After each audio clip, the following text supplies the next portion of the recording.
two big key principles for me: head position and strong base. And then, lastly, talk about sort of having a real good swing of the bat.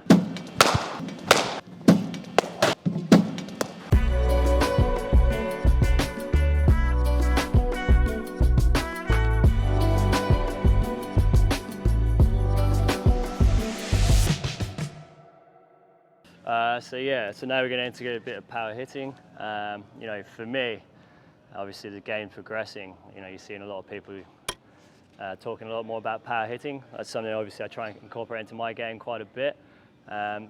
Two big key principles for me: head position and strong base. And then, lastly, talk about sort of having a real good swing of the bat.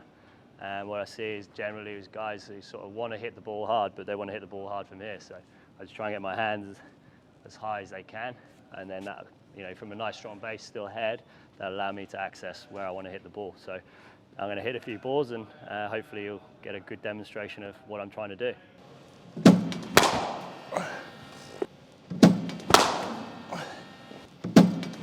Oh, didn't watch the ball.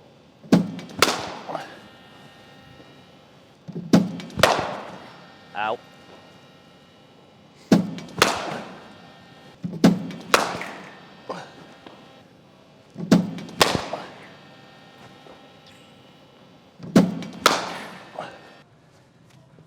Some good ones, some bad ones.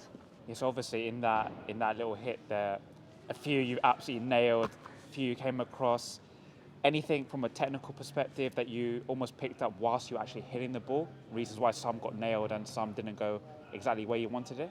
Yeah, so the ones obviously that I hit really well, I had a nice strong base, hands high, nice still head. The ones that I didn't, I wasn't probably watching the ball as close as I wanted to. And I think I closed myself off. So like when I close myself off, it only allows me to hit one side, which is offside. So if the ball is leg side, then ultimately you can see I'm crossed off here. So just trying to work in lines and then obviously see where the ball is and allow my hands and head to get into position that I can just swing freely through the line, really. The ones that I hit well, I hit really well, but what I try and do is, I try and hit that top of that back net. That's the trajectory I want to try and hit the ball at. Obviously indoors, these softer indoor balls makes it quite tricky. So if I'm slightly back, obviously ball goes up, as you've seen in a few of them. Ones that I've really nailed, I've been more weight slightly more over my front foot, but I've got a real strong base, and like I said, my hands are high, and that sort of allows me to freely swing through the line of the ball.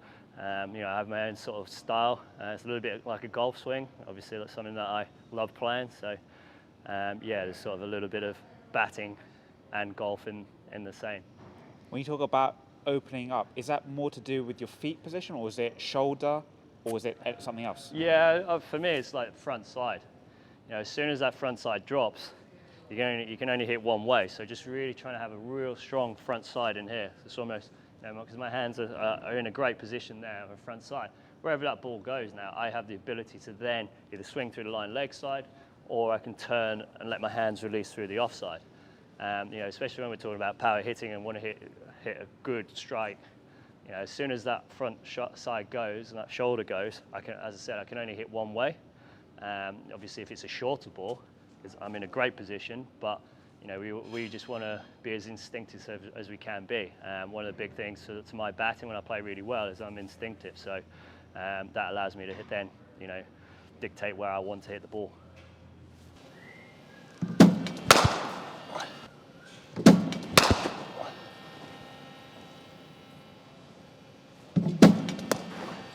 Hey, first time. Doesn't happen very often. Oh.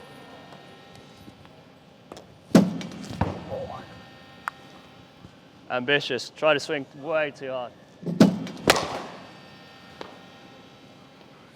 Right.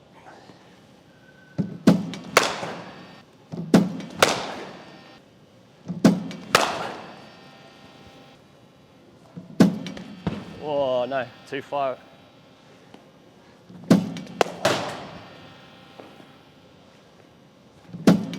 Oh, get too far across.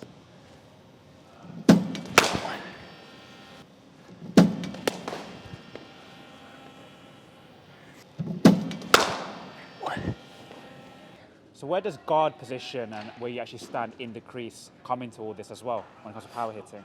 Yeah, a really good question. So for me, I like to stand leg stump because what that does is anything on leg stump kind of gives me a free hit. But what it allows me to do is open up the offside. It gives me more freedom with my bat swing. I like to stand more leg side, and then obviously I can then mix and match. If guys are going wide Yorkers or they're coming more at my feet, then I might go a bit more offside to open up the leg side. It's just kind of a bit of a cat and mouse game, really. But as I said, I stand more leg side to try and open up the offside a little bit more. But as I said, obviously then if it comes leg side, I know it's probably going down the leg side. Therefore, hopefully that should be a free hit. And when it comes to the trick shots, as they say, the scoop shot, do you almost pick it when it comes out the bowler's hand, or is it all premeditated? I think I also kind of premeditate. It's not really my forte, but it's something I practice quite a lot. You see the likes of Josh playing it unbelievably well, having that ability to sort of play either the reverse scoop or the normal scoop over the keeper, which is an incredible ability to have.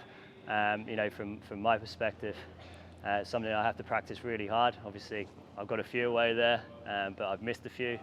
Obviously, as I said, my strongest shots are probably hitting more sort of from that sort of cover to mid-wicket areas, and then obviously, for me, for example, if the guy's going hard length with one of those back or both of those up, can I potentially get it up and over?